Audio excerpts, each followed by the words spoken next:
donu mi kudo gbada bo kudo torome egbe omina kendo kodo do me egbe me do o asukwa sikpo yi nino sin alinu bo nu mina do hode nu midele mina dodole kwegege nu ndeleti bo eno mo bo nu ekoro ta me to me da yo eno zombo eno zegbon fidevo bo ho do bo emaski ku injile ya o eno do jile kaka bono gba ka bono gbago bo nu ne o eyan nu ewe mina jile nu mo koton do ewe ino gbero poti mo mi iplon gba sade bo edida yede nu mi yede no ero photo ene ezede ponu mi bo nyonu do podo ajonjon bo renfi dalonu bodo fi opon bo de eso yemon kotonu mi yon edole mini do hodo ye ene u bo mero poropo yiko bodo hodo ye u mendele dole nyonu o eda jonjijon bo renfi ton mede vole dole eda jonjijon bo hove sin viton de suno bo edo fi opon bo di do dole le emina do fi dimbo fi emiton ona ku hove aji bo mero nu oplo mi we o ewa kan ho lo bi omi edo nu mi mo eje mi do ne a nyonu o hen vida lonu eto yin no viton sin vi we ren lonu di hun mi ton eto yin nu e vi odu go ko di hun mi ton me ka don mi do le hove sin vi o me ka don mi do le do ta ton me do di do le mina jo vi mi ton do bo hove na wi we aji me ka don mo nemi jemi sa mo nu ku me gbeto ton gbogbo mo le hove ko sin gbeto bo viton we bo eko hove sin de suno kaka bo hove sin vi o le su be kun po bro ntemina ko itenu e nemina blog mo nu vi mo ko ton ye to ino le o no lo eto ino le o sin blawe sin vi o dimbo ma mo sin ami ton ndele timbo nu mina do hodo mi negbe me ganji o nunu koto mi he mi no ramblo o ewe ino le mina de nu eko inu boro ta mi tome boro zogudo mi ton mina de ye sin jen kon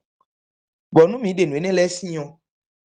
mina zenukun jonukun bodo pon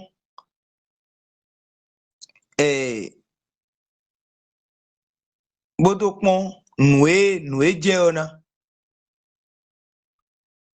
mina zenukun jonukun bodo pon nue je ona bonado nu lewe je bo nu le je o nu le lewe nue monde o ne nue monde o egbonfo nue lin do tache me o bo me hole no dolo bonodo le nue do me ho me o ejiwe ahano mu me do ndido me se lo ene o ganji pon bo nu mina kenu bonado hode o mina ha ma ho we ma o amusi we ma ta ton hika me atongo ewe do hoilo mewe no zon ifide makododa ya mewe no zon ifide makododa ya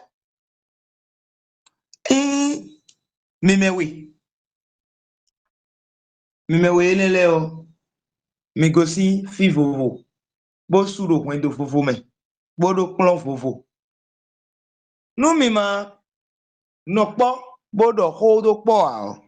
ene o hodido mi ton tagbaje na no don wa tegbe mana mi claro po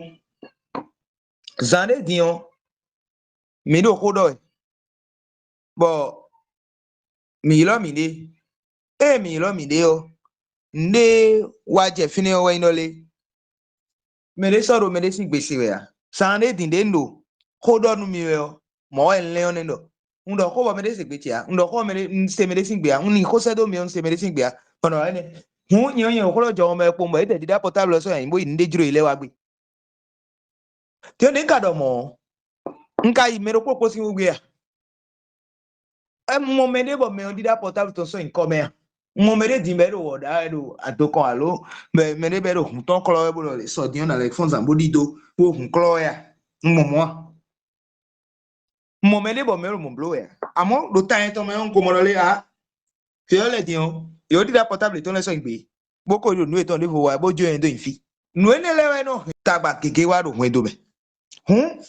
dile ya mosusi we mata tongo ki kami tongo do me we si ito me ma o jijan gbodo kwa to me yu emi de o no lo we la lo wuli gbe mi ja bo mi na zan gbe mi ton bi kwi do ton nu mi ja gbe mi ton bi kwi na zan gbe do ton nu yin bo mi do na jijan ibra to bona do khodo mi de le si gbe me bona tun le mi na blogbon no nu eno ajo we no le do ta jo sun le o nínú mẹ́rin tí mo do bọ̀ nu mi mọ̀ tán pé ọtán ewé iná dọkùn gbẹ̀mẹ̀ fítọ́ lẹ́ ọ yèjẹ́ inú bọ̀ ẹ máa mọ̀ pé dọkùn gbẹ̀mẹ̀ fítọ́ lẹ́ agbẹ̀ máa náà yán bọ̀ pé lùdò àpótọ́nà jàyí àbọ̀ nílé sún lẹ́wẹ̀ rò mọ́ ta sún kékeré rò mọ́ tó àpótọ́nà jàyí àbọ̀ nílé ọ lẹ́nu ìgbọ̀n ẹ̀ ń lọlé ẹ̀nà gba ẹ̀nà pọ́nlọ́wé má tán bó mọ àṣọ tán bó xɔ kalé tán ló gbá kalé tán ló xɔ ndo xɔ tán mɛ ene gudo lo ena da si tán nlɛbi hu iye tán yɛ yɔ nde busɔ nyɔnu tán a bɔn fie ne wɛ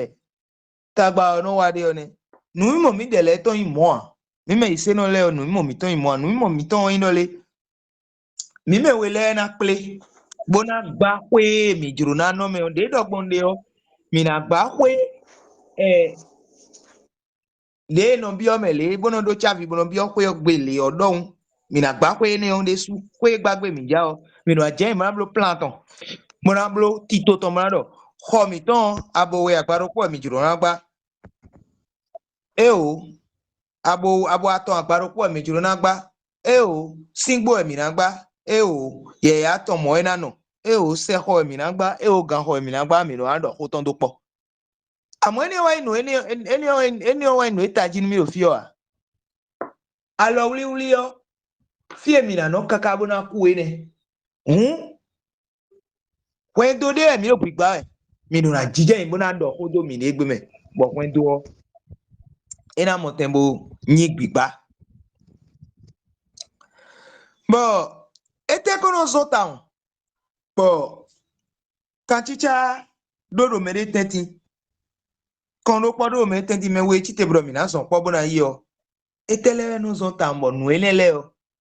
nous est néo et nous y nous con. Nous comptons et ouais non mais nous avons d'idées de m'aider léo. Bon nous wego et non mina y mais bon mina non donne nous bon nous m'aider lé. Bon nous attendons et non mina do come mina huai ka mi ton do medio panta medio bo nu enego eno mi do po bonu mede na dusi medio si dagbe me mi do po bonu medio na dusi medio si dagbe me lo anu do tadi town bo gan le bi hui yo ewe ndo mini do hodo mi de gbe me but the land ogbonu o ye esonu mi bro mi ni pon yo me ro pon ye o ye monu do no ta ton me on de me nu mi jo akona do gbe yo nunu koto mi do na he do ta me o ino le mi jami de na mi je mi do ko mi de le bro mi de na da mi do le mi na to ta gba nu mi de le me de o esi ko ton gan boblo nu le o pantamia me le o esi ko ton gan boblo nu le o pantamia ndomo ye ena domi so yo ado ko le mo to ko cheme na couper ena fie na domi so yo nido minado ko nugboton mi dona se mi dele mi dona de nu bisita memrado nu koton e iwa dagbe yanyanu mi gbede a ete si lelodo mi na wa yanyanu mi a ete lelodo mi na sende kwe do mi a hunu ndeti bo jan po mi ma se mi dele si gbe a o nu ejo eyin lo mele o e bro nu a ti lo mi zedo mo eni o mi na se nje mi de gbe meta nudi mele o eye o le je no blo tegbe e blo le asen vide bo mlo mo ya emi ne do ko mo a eno mla nde podai bono haji bono do honu me mando oh lole o vele o ko no blole o nyani o wo se pe to ha eno blole to ha eno blole to ha de nko do ni do le de ba ko pe na de to ya je ndo ni do na blada bo de ndo na blada ti o je nu era si to le bi hui forte ji do ejro na de kwe to mo na blada awutu ye we do nu do mi kun ja ko ya de to ngbe bo blada wa e ma do mo ni connexion mo do e do bibia ge e be de ro mi de gon eyo connexion e ton ka ganji me nu mi jiro na do ko nu mi dele o mi do na de nu de yin nu gboro tagro mi to me da ile o mi do na de yesi nu le o we sombo e do le nu le o we sombo e do le o e o ni do me mo do nu do nu le o we sombo ndo le a nu we o do mo we se to ta me bro mo o mi ka ho na do pe mi ka ko jo ko na do nu mi dele we gbede a bo e ka do mo mi si da mi dele a lo mi na da mi dele o mi na chief ne po mo na do o àwọn le me da sinu blo nu mi dele bo de me de lo ko mo na ko to me de o kede sin kan ho we na de eno wa nu mo do kwen do ise no to me a ma ko do nu mi dole o nu yo ko ta foton kwanton kika me konukun opo edo proverbe 18 verset 21 edo le ku podo gbepo ye bi do de si hlon glo ku podo gbepo ye bi do de si hlon won je ma ba do fon gbe me bona kanu mi proverbe 18 verset 21 proverbe 18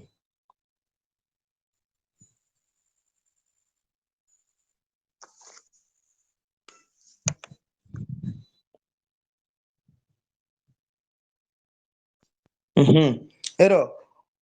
ho kukpo gbepo biwe deme me yin wanu ho jinunde o ena sokpa ho kukpo gbepo biwe deme me yin wanu ho jinunde o ena sokpa no edo ede do fongwe me fio etime do fongwe me chiri mere manyi wanu ho mere manya ho gbe odo lo no e ba yin de do fio no ne a no e ba yin de do fio we ndole mina se mi de si gbe o je mina do eno mi ma na le se mi de si gbe a o je mina do do ekwe bo ma kenu a o de do je ede bo ma kenu a danda me we de bo ena ken do me de si gbe me nu e ma kenu a de so ko do je ede amo egbawo hunu bodo ho ena ponteru do no pogede na nyala bido ko novi alo asupa sipo si yo ewe inole me de kuno hunu bodo ko nu me de o nu me de ma hunu bodo ko nu me de a ina veu ti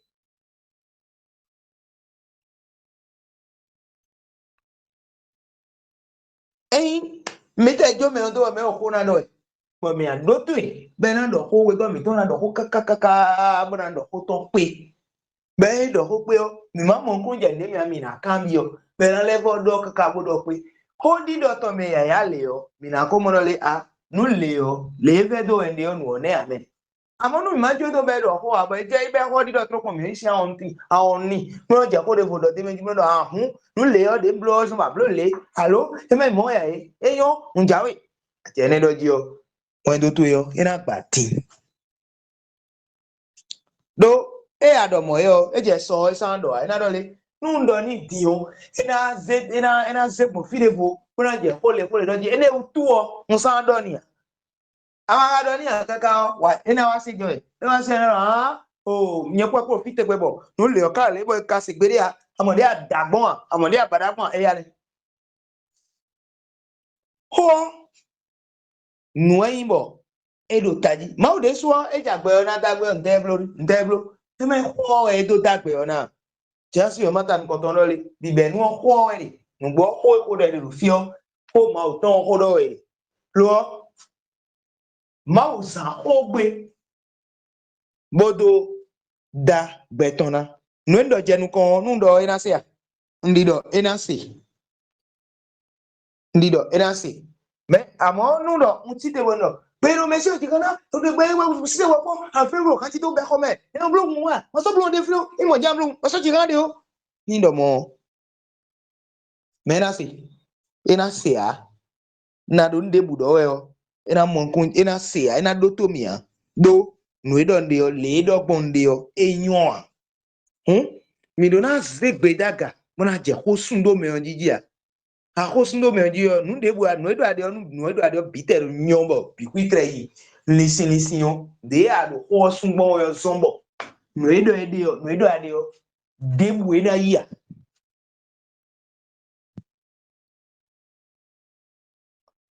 bo nue me o ka nue kon to ya lo asutu ya lo asitu yo edo adoniyan adon ne openu bo ina do ho ene o e ya ma ne openu be do ho a o adon ho ni po won echidi no zuko do tatwe bo aje fe po bo kon zuko ta bo le ko do e o mo ya e ya do ho ni o e de suno na do ho nwe e ya do ho ni o e de suno e na do ho nwe bo ne openu ton bo ina siku do ho bona time le ye mo ko de do nwe ko de adoni o le ye mo gbon nu keke ti bo me le on do nye kan pe ko do so mo ame nyon le on do ni ta ha mo ka ti me no nye kan pe ko do so mo ame de ko do nu e jin ko do nu e ba kale nu ka mi e pe me yin no pe ko de do so mo mo e mi me bi ba do le ne mo je gbon e te amo amblo nu kun de we a e o nglo ga ndo ko de we a ndo beto mi on kun le nu kun de no mi on kun do me le o ko do ede bodo mo ha ede venu eta nu kun de mi on we a e o ne ka ni gbon do fine e o de me wa nte nka do ha ndo ko le a nka so fli ya me bo so ke mi le eno do ko gbon do meme do asupa si potentiyon ene bo Canada nugo pe e ma son de wala do kome bo mo lo elo de ngula nle lo nu ndo elo tiyon ina be kome si e mo be kome si do ni be kome si yon ma do ni po kome si po ma do ni be kome si yon jedo e du kome si to ka bo si kome on pe yo do ndo e yon de mi se amo no emi do no je do emi de e kun bi o kome si ko mi kun do po kome si po mi kun ba bo ni si ko me amo no e do emi de yo no di fie kaka ina se nu de fo o no mi do ko do ele o ko me he na je mi si di do nu me wa o e fe nu mi so mo ko me he na je mi si jo mi na je president kaji mi je president kaji mo ene o ina no bi play alo mi aja biaji mi ja biaji mo ina he no bi play ni he mi de logo na do ho le je ka gbon le bi ogbon le yin gbon bo le mi ka nu mi ni do ko mo ko ton wo mi ando nu mi dele mi blo ni le bi ku pe o mi na ho de do po mi do nde bona cambio a ko chi wona do nu ko ya Mister mi beji se un. nse gbetwe Allô? nse gbetwe D'accord. Ok, d'accord. Non, c'est comme ton quoi. Mhm. Nous ne manquons plus, parce que, ouais, loin. Et ni c'est ce qu'on a que les mots et de l'on dit. Et manque pas meilleur te pour. Bolin donc nous les ready. Ça manque nous bien, mais tout d'or. Nous les lignes bon dit, oh, ma peine, demain qu'on nous les lignes, moi, te demande que réaction ton. De comme un ballon de allo de études ballon nous les lignes, ça que nous, maman, nous, les méditants pour nous, au bas de sous dossier nous t'améliore et qu'on y a pas. Que il y a une communication importante. Donc, c'est ce que j'ai pu retenir. Nous, retenir quoi? Non, nous ne manquons bien quoi. Oh, nous devons, tu vois, nous devons y a film, nous y a film de l'air, nous les cotons si en ligne, et ouais, non. Monsieur, allô, monsieur. Oui, mais au côté c'est là. Excusez-moi. Non, Oui, excusez-moi, réseau oignon, réseau oignon. Même ouais, soit côté réseau au patapata quoi. mettons clair, monsieur. Oui, oui, moi j'ai ma connexion est bien. Donc, c'est ça, c'est toi ta connexion qui n'est pas bonne. Et déjà, on a d'abord, et ma sonko do mendio, et ma zuyo, et ma van kundeo, et ma yavio, et ma kakwe pomoro eo, nous savons que les dogs sont moi et ma blomo. Nous devons, maro, n'y est pas PD, bon à blomo, PD a, alors n'y en a y est les gens à non blo di, et ma no domo. Emero nye pede kpon nye de ene de ablo de nye sana ye pede bona blo nu le pede a nsans eno do mo amado yo ebro well se pede boko ijando fide ne me debu so si udu se ko weton ko so si mere so si do ko ba se a e on do mo no do mi ja ko na do gbe mi no nye on do nu le chile mais amo mi ja ko na do no o kwe we blule bo kwe blule bo kwe blule bo kwe blule e bluro be kwe didanu mene kwe danu me o e kono blobo no hodido do me de gbe me o e no yinu kon ha kwe danu me o e no blobo hodido do me de gbe me o e no yinu kon ha no mi ni do sisi nu mi dele ene o mi he o mi na se mi dele singbe kanji hore sorry bo na do ga mo do fia lo no mi wa asan tatongbe o mina kendo fide hodi dodo mele gbe me o ebe sion nu e rion ina zombo hodi dodo mele gbe me o ina do dodo nu dagbe o dodo nu eyin hodi dodo mele gbe me ton lo kwendo ise no le ton si alinu o lo kwendo ise no nu mi se kwendo ise no le ton lo pole o dodo nu e ni hododo melegbe merci dodo nu mina kende udo azanta tombe les bases ou la base de la communication dans le foyer. On va parler de ça la prochaine fois. Aujourd'hui, on a fait juste l'introduction à la communication dans le foyer. On parlera de la base et on va commencer par travailler un certain nombre de choses avant même de terminer cet aspect du cours. Je vais ouvrir votre micro et voir si vous avez des choses à dire. Parce que... Allez, donc, Khode Debo, Mina Sea, Miyado Khodia, Mimado Khode Bonado, Ene, Yenado, Maoni, Don le Popo Miton Levonu, et à Santa Tombi. Mais on a tia. Monsieur, c'est bon, merci. Ok, donc, Mao m'a envoyé mon Popo Mito. Amis, monsieur, merci beaucoup. Ok, Eh bien. bonne nuit.